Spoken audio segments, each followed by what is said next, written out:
작년까지는 초선 의원으로서 부족한 것도 좀 있는 것 같고 내가 뭔가 잘못하지 않을까 뭐 내가 미처 못 본 게 뭐가 있을까라는 이런 두려움을 먼저 있었다면 3년 차 정도 되니까 법이나 규정, 조례 뭐 이런 것들을 파악할 수 있는 능력들이 좀 올라간 듯한 느낌이 들더라고요. 그러다 보니까 보이는 것도 많고 근데 반면에 힘든 점은 그걸 보다 보니까 점점 많은 것들이 보이니 아무래도 현장도 가봐야 하고 서류도 봐야 하고 시민들의 의견도 들어야 되고 하니까 시간이 너무 많이 부족하더라고요. 그래서 미처 못한 이야기 좀 추리다 보니까 내가 하고 싶은 얘기를 다 못한 면도 좀 있고 그런 부족함과 아쉬움이 좀 많았던 행정감사였던 것 같습니다.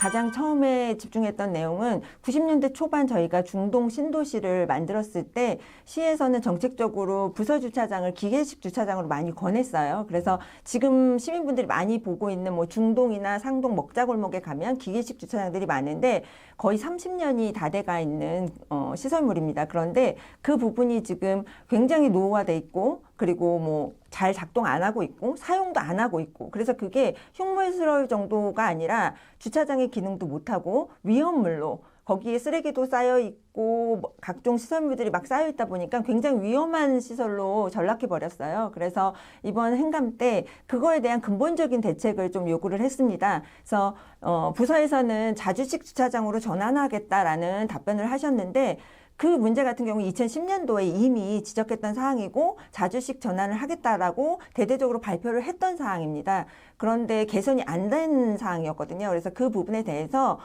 저희 공무원분들의 역량이 혹시 안 된다면 용역을 통해서라도 개선책을 세워야 되지 않겠냐. 그래서 시민의 안전도 그리고 주차장 문제 해결도 같이 좀 해결하는 문제에 대해서 요구를 좀 했고요. 연결해서 안전면에서 하나 더 얘기하면 부천이 좀 오래되고 밀집된 도시다 보니까 원도심도 많고 그리고 소규모 개발공사나 뭐 이런 공사들이 아주 빈번하게 발생하는 지역입니다. 그래서 그거 관련 지적도 많이 했는데 건축이나 아니면 해체 관련해서 어떻게 하면 주변 분들도 그리고 거기 안에서 일하시는 노동자분들도 같이 안전하게 새로운 도시를 만드는데 안전한 건설을 할 수 있을까에 대한 주문을 좀 했습니다. 그래서 미리 나가서 현장이 생기면 미리 나가서 점검도 좀 하고 안전 대비도 하고 뭐 문제사항들 미리미리 지적을 해서 민원이 들어오기 전에 미리 좀 해결해 보자. 그리고 제도화해서 좀 그거에 대한 해결책을 같이 좀 찾아보자 라고 요구를 좀 했습니다.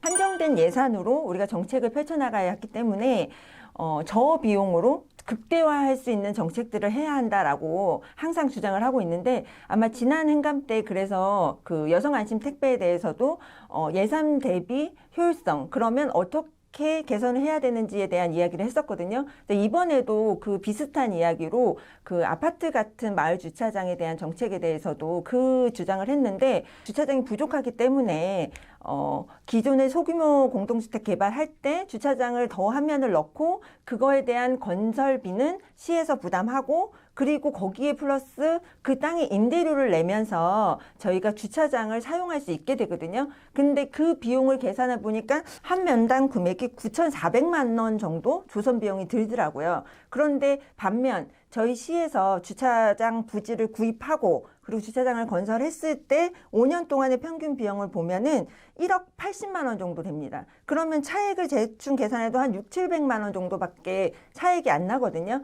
그렇다면은 건축이 아파트 같은 마을 주차장은 30년의 건축 연한을 봤을 때 뭐 요즘 기술이 좋아서 한 뭐 40년, 50년까지 봤을 때 그때 지나서 한 40년 정도 지나서 우리가 남는 거는 딱 한 평. 땅 한 평 부지밖에 없거든요. 아파트 같은 마을 주차장은. 그런데 우리가 만약에 땅을 매입했을 때는 한 6, 700만 원 정도의 평당, 그러니까 한 면당 비용은 더 들어가지만 그 이후에 저희가 그 부지는 우리 시 소유로 남아있다는 거죠. 그러니까 40년 후에 그러면 우리가 지금 현재 당장 급해서 이렇게 할 것이 아니라 40년 후에 우리 시의 재정면으로 어떤 게 더 효율적인지 이런 판단도 해가면서 정책을 펼쳐 나가야 된다고 생각하거든요. 저희 시가 재정적으로 넉넉한 시가 아니기 때문에 적은 비용으로 최대한 효과를 누릴 수 있는 그런 정책들을 개발해서 좀 펼쳐 나가야겠다. 그래서 그 부분에 대한 개선책을 굉장히 많이 요구하고 있습니다. 네. 제가 의원이 돼서 처음 제안했던 그 소명여중 사거리의 유해업소, 지난 봄에 현장을 다시 나갔습니다.